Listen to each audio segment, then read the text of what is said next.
argeera nama akkasii jettee akka hin dubbanne beekan. Nama tokkotu hin dubbatu, waan hin dubbatu, waan tokko hin dubbatu jettee. Ijoollee attam jirtu fayyaa keessanii abbaa maatiin jedhama. Karaa maalii argattu jechuudha? Maatii miidiyaa irratti na argattu.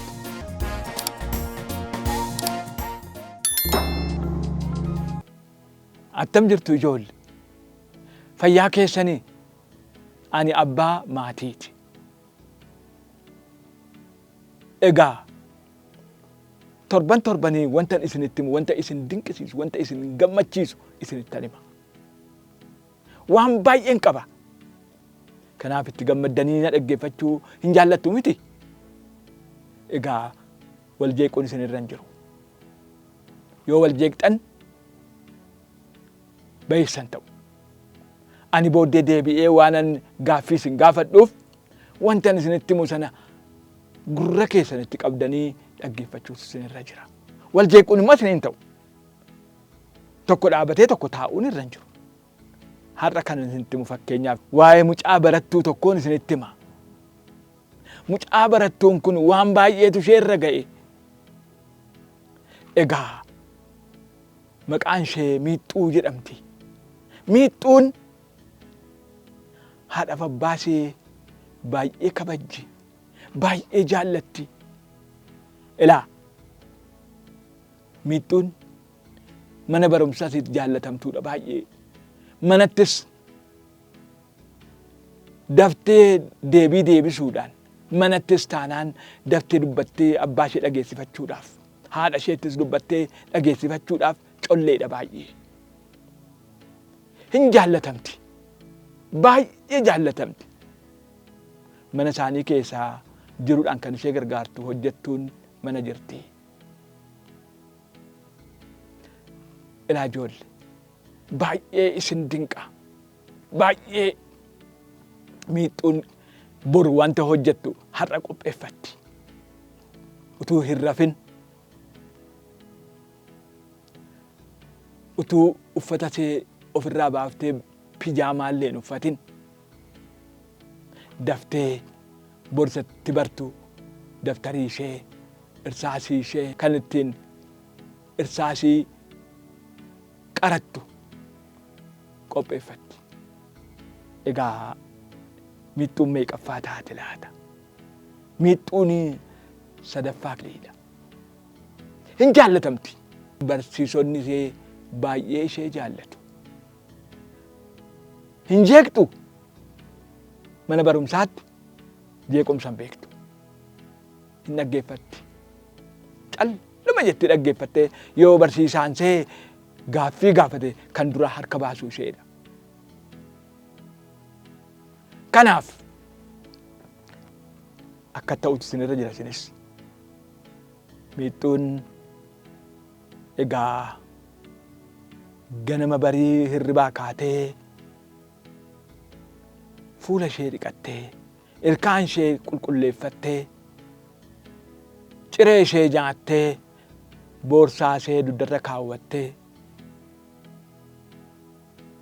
gammadaa mana barumsaa dhaquudhaaf kaati. Mana barumsaa kana yeroo dhaqxu karaa konkolaataarra deemtee hin jeeqamtu. Karaan miillaa mana isheetii ka'ee laga ce'ee daggala kuttee baatee mana barumsaa dirree gamaarra geessi. Miixxuun baay'ee jaallatamtu haa taatu malee akkuma sanas taphattuudha. Hin taphatti, tapha hin jaallatti. Yeroo hundaa bariidhaan kaati qophooftee gati waan bultuuf homaa tokko wanti ishee dhibu hin jiru. Abbaan isheellee baay'ee ishee kunuunsa. Baay'ee ishee jaallata. Haati isheellee akka tokko jaallatti. Galgala yagguu ciisuudhaaf jedhanii. Miixxuu attam manta maariyaar jedhanii gaafatu. Namatti tola jettee daftarii ishee baastee isa katabaa oolte hundumaa abbaa isheetti argisiisti. Abbaan ishee ajaa'iba attam namatti tola, attam bareeda jedhee itti kolfee jedhee bareedduu koo jedheeni dhungatee dhaqee rafee gaan jedhaan. Miixuun dhaxxee kifilii ishee keessa dub jettee raftii.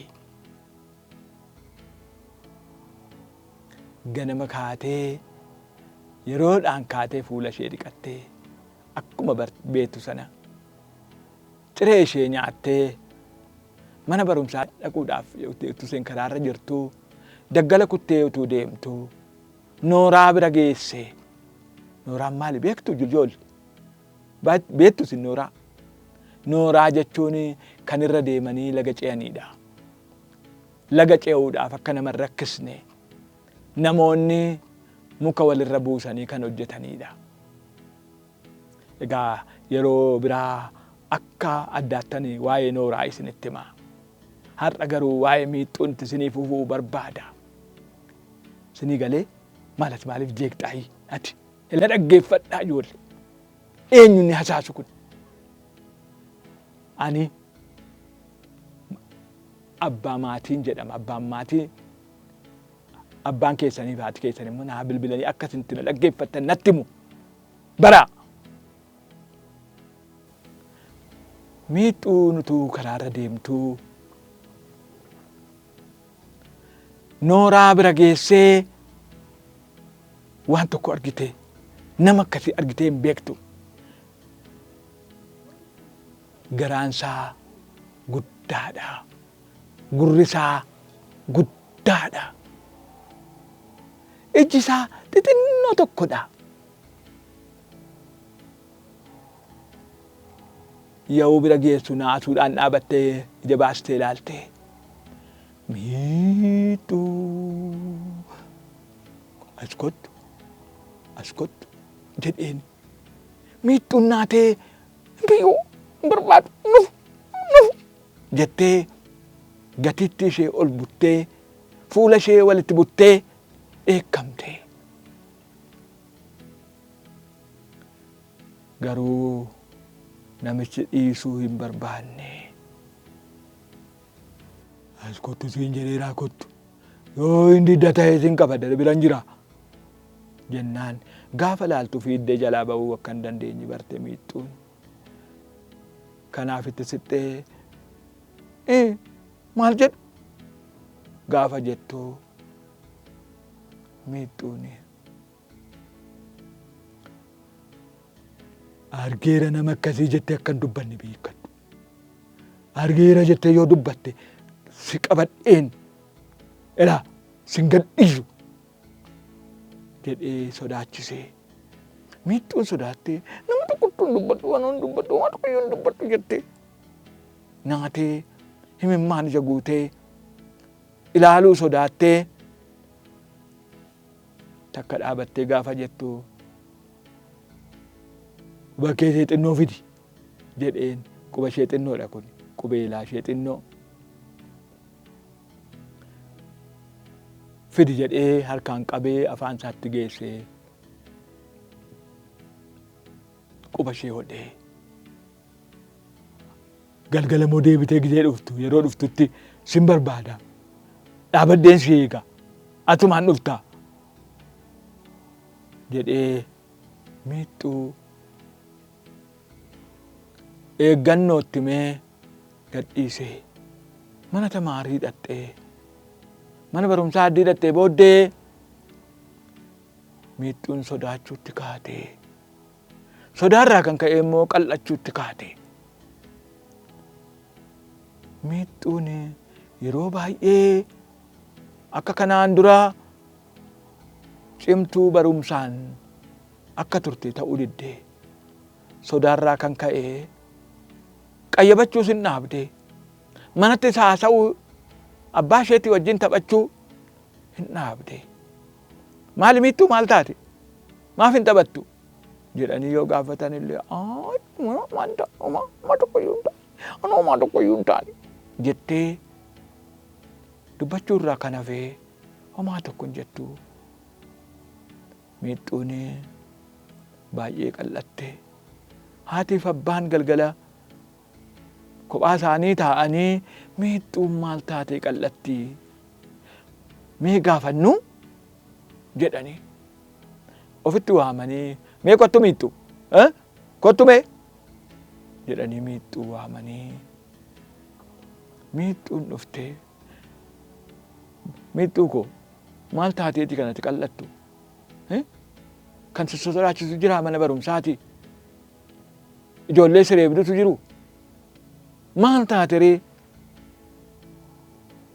maaf hin taphattu maaliif qal'ataa deemta hin taphattu akka durii Uma tokkoyyuu calluma jedhee akkasumattaan calluma jedhee malee uma jettee gaafa isheen deemtu abbaan bitaatti galee haatis yoo waan tokko taate malee akkasummaan qal'attu miixxuun koo kottume sin dhungaddaa kottu jedhanii miixxuu qabanii dhungatanii dubbii harkaa fuudhuuf jennaan waan tokkoyyuu dubbachuu diddee kophaattis waamanii haasofsiifnaan homaa jechuu diddee gaaf tokko ganamame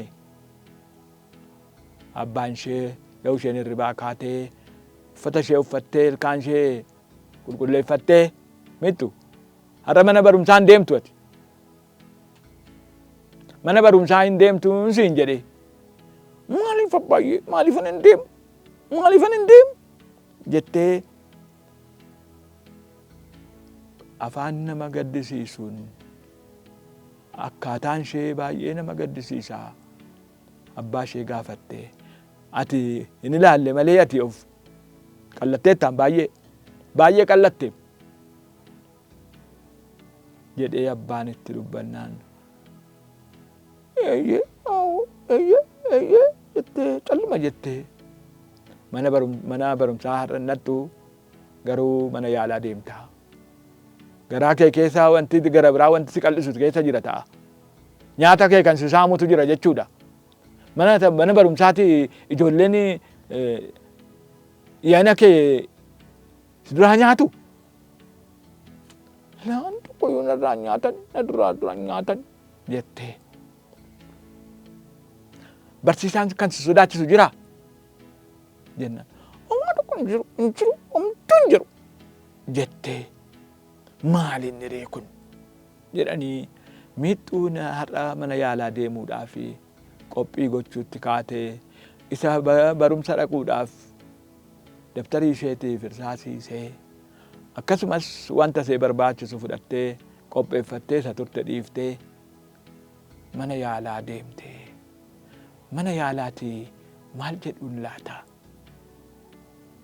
itti himuu laata yookiin dhukkuba ishee arguu laata dhukkuba keessatti arganii atoo dhukkuba akkasii qabda jedhuuni laata egaa ani abbaan maatii torbanarraa qabadheen dhiyaadha isinis immoo wal waamaatii kottaatii na dhaggeeffadhaa miixxuu maaluma taati laata jaallattuutii na ilaaluu subscribe isinii godhaniiru yoo isaan isinii hin goone ta'e amma ariitiidhaan akka isaan isinii godhan gaafadhaa.